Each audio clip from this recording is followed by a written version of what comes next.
اور ڈر سنائیے. انذار تمام نبیوں کی دعوت کا مرکزی پوائنٹ ہوتا ہے. تبشیر بھی ہے لیکن وہ دوسرے نمبر پہ ہے. اس کے لیے جو دعوت قبول کر لے.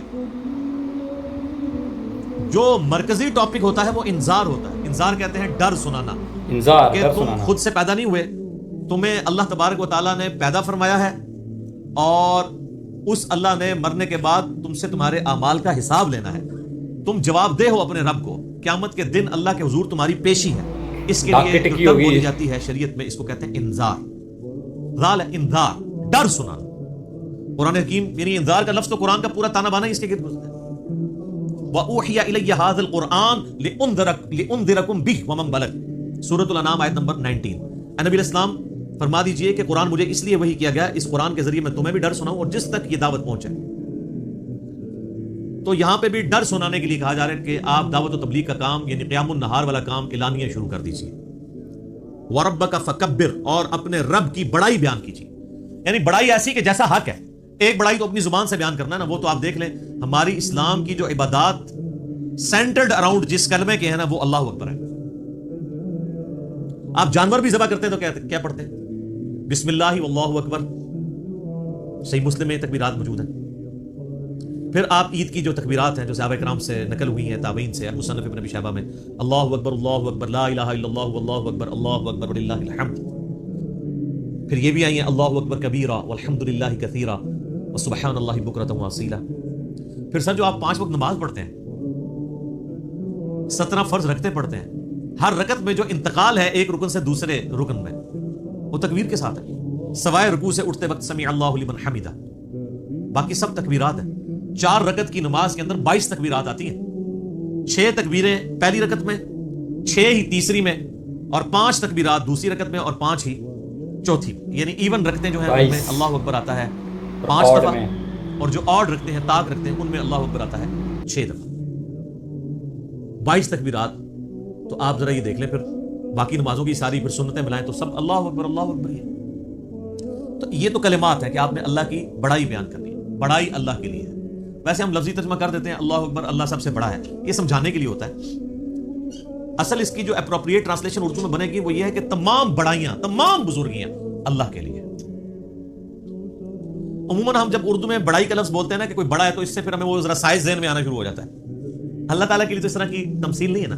لیس کمثلہ شیء وہو السمیع البصیر. اللہ کی مثل کوئی شے نہیں ہے, وہ سننے والا ہے, دیکھنے والا ہے. بڑائیاں, تمام طرح کی خوبیاں, بڑائیاں, بڑے سے بڑے آنر کا جو لفظ ہے, کوئی صفت ہے, وہ اللہ کے لیے خاص ہے. اسی کے تحت ہم یہ سمجھتے ہیں کہ اللہ تعالیٰ کو اگر کوئی شخص خدا کہہ کر یا گاڈ کہہ کر پکار لے تو یہ جائز ہے, کیونکہ کیپٹل جی سے جو گاڈ لکھا جاتا ہے انگلش میں, یہ اسی خدا کے لیے لکھا جاتا ہے جس کو سب مانتے ہیں. فارسی میں خدا کا لفظ اللہ کے لیے بولا جاتا ہے. لہٰذا یہ جو اہل حدیث نے ایک فتنہ کھڑا کیا ہوا ہے اسماء و صفات کا, اور وہ یہ کہتے ہیں یہ خدا کا لفظ بولنا یا گاڈ کا لفظ بولنا یا اللہ کے لیے کوئی بھگوان کا لفظ بول لے تو یہ کوئی اسماء و صفات کا مسئلہ بن جائے گا, یہ کوئی شرکیہ مسئلہ ہو جائے گا. تو یہ ان کے ایک ذہن کی آپ سمجھ لیں کمزوری ہے. ایسا نہیں ہے. قرآن عربی میں نازل ہوا ہے. قرآن سے پہلے جتنی کتابیں الہامی ہیں وہ تو دوسری زبانوں میں نازل ہوئی ہیں. وَإِن مِّن أُمَّةٍ إِلَّا خَلَا فِيهَا نَذِيرٌ. اللہ تعالیٰ فرماتا ہے کوئی ایسی امت نہیں گزری جس میں ہم نے کوئی نہ کوئی ڈر سنانے والا نہ بھیجا.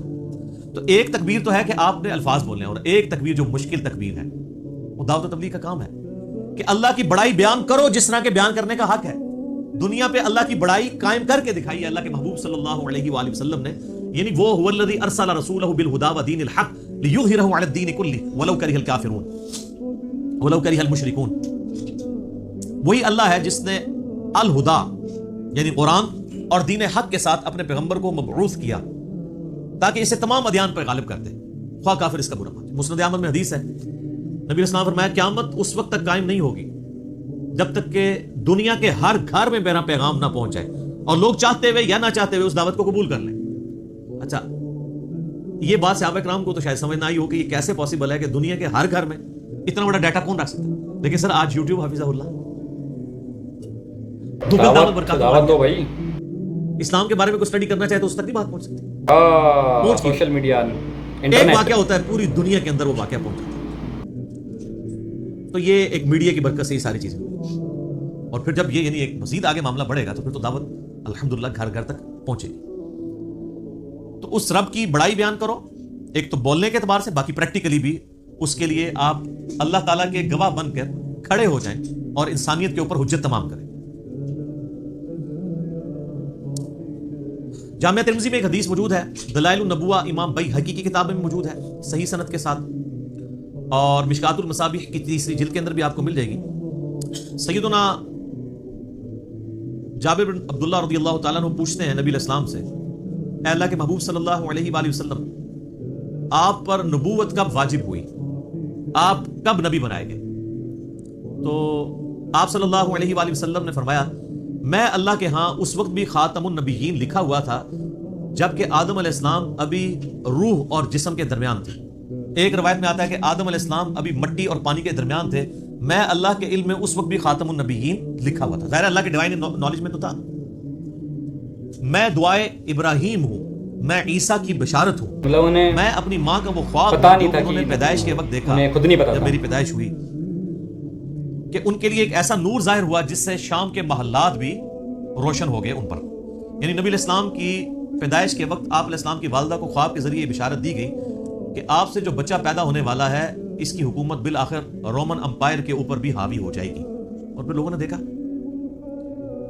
تو لیکن یہ جو ہم جس نبوت کے یعنی مبعوث ہونے کا ذکر کر رہے ہیں وہ نبی علیہ السلام کی مبارک زندگی کے 40ویں سال کے بعد کا معاملہ ہے. آپ علیہ السلام پیدائشی طور پر پیغمبر تھے لیکن مبعوث نہیں ہوئے تھے. اللہ کی طرف سے آپ کی بعثت نہیں ہوئی تھی. اللہ کی حفاظت میں ضرور تھے. نبی تو اللہ کی حفاظت میں ہوتا ہے، لیکن نبی کو یہ خود نہیں پتا ہوتا کہ میں اللہ کا پیغمبر ہوں جب تک کہ اللہ اسے مبعوث نہ کرتا. یار میرا کوشچن یہ ہے کہ جو ہے اس میں انہوں نے بولا کہ جو نبی ہوتے ہیں ان کو آفٹر 40 ایئر سے بعد میں جا کر کے ریئلائز ہوتا ہے کہ وہ نبی ہیں. ٹھیک ہے، حالانکہ ہوتے وہ پیدائشی نبی ہیں لیکن ان کو ریئلائزیشن بعد میں ہوتی ہے کیونکہ ان کا انلائٹنمنٹ اللہ جو ہے بعد میں کرتا ہے. لیکن انہوں نے بولا کہ کچھ کئیوں کی جو ہے کہ بچپن سے ہی پتہ ہوتا ہے انہیں کہ وہ نبی ہیں. تو بچپن میں بچہ جب چلنا تک نہیں جانتا ہے، گود میں ہے، اسے کیسے پتہ ہو سکتا ہے کہ وہ نبی ہے؟ اور بھگوان مطلب اللہ اتنا پارشل کیسے ہے کہ وہ کسی نبی کو 40 سال میں جا کر کے علم دے رہا ہے اور کسی نبی کو وہ پیدا ہوتے ہی علمی بنا رہا ہے؟ ایسا کیسے؟ How can the god be so partial?